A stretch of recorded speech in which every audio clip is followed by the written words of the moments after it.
One of the most important things I'm doing in order to reach my goal is to track everything I eat. And that's more than just counting calories. I use an app called MyFitnessPal, and while it does count calories, it also breaks out each of the foods that you put in. It breaks out all of the nutrients and tells you, how much fat is in it, how much sugar, how much sodium, all of that stuff. When it comes to losing weight, there is that basic calories in, calories out measurement. But that's not really the healthiest way to approach it.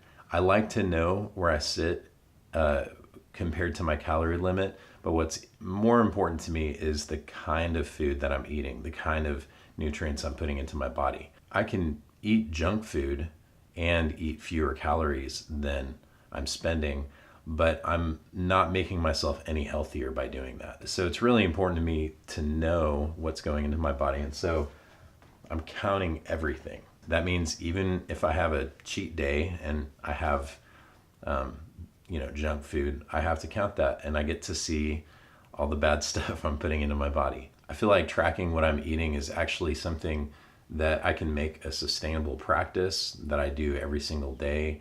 That just becomes a rhythm for me. It's a way that I can actually, put some forethought into what I'm eating. And ultimately, even after I reach this goal, is going to help me sustain my health in the long term. So I'm just gonna do that.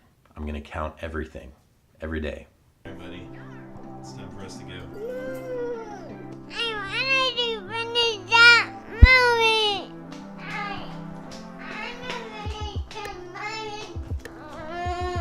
Today is an exciting day, and let me tell you why. One of my goals at the beginning of the year was to record a full-length documentary. For a while, I didn't do anything about that. Part of it was I wasn't sure really how or where to find stories.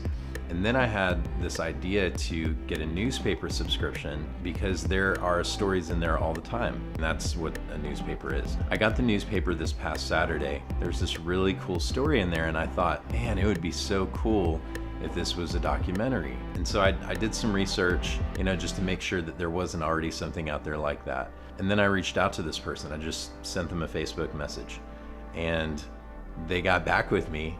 And we're actually going to meet up today to talk a little bit about their story, about my process, and to see if we can put something together.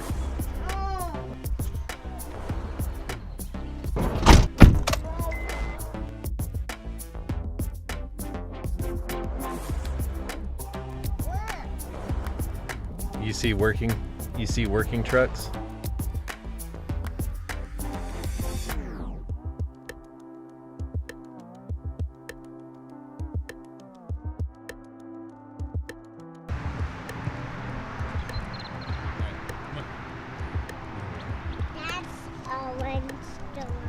That's the restaurant.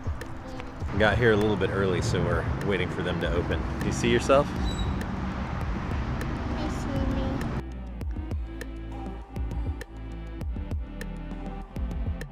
So this is Joshua Young. We just had lunch together, and he is the person that I was talking about earlier about doing a documentary with. I felt like the conversation went pretty well. Yeah, it went very well. Tell them about the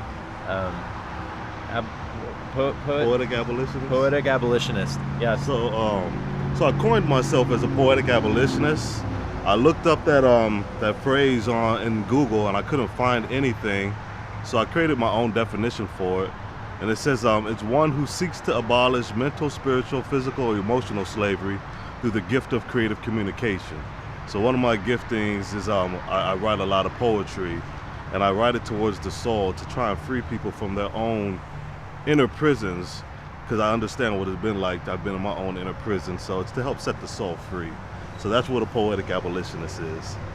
It was just amazing getting to sit down with you and get to know you more. And I know, like we talked about some of the business and the process and stuff like that. I'm excited to get to know a new friend, and to get to know more of your story. So be looking for that. It's I don't know what the timeline on this is going to be. I'll keep you guys posted and let you know, but we're moving forward. So yes, we are. It's going to be good. I'll go ahead and throw a little plug in there about my book that's out. It's called Bring My Soul Out of Prison, Soul of Anguish Released, an allegory of a soul's journey. And you can find it over in Abba Father's Christian store over in the Wonderland Mall on Fredericksburg. So check it out. If you did want to get it from me, you can email me at thepoeticabolitionist@gmail.com. I'll put that link in the description. I'll also put the location of the book in the description. You have a copy of the book with you, right? Yes, I do. Let's go check it out real quick. All right, let's do that. All right, so this is it right here. Very cool. It's all written in poetic form, so check it out. Let me know what you think about it. I'm also going to, I'm going to put a link to your Facebook page. Okay. Because you can go to his Facebook page now and you can hear him deliver some of his poetry, see some more of his story. Really cool. You should definitely check it out. So that was really, really cool. It was amazing to get to sit down with Joshua and hear more of his story and talk about the possibilities for how we are going to put this documentary together. So I don't know. I have no idea what the timeline's going to be. I am working full time, so filming is going to have to be done between work hours and stuff. But we're gonna figure it out. This is going to happen. I'm going to get it done sometime in 2018. You will get to see this documentary, and I don't even know what it's called yet, but it's going to be good. So stay tuned.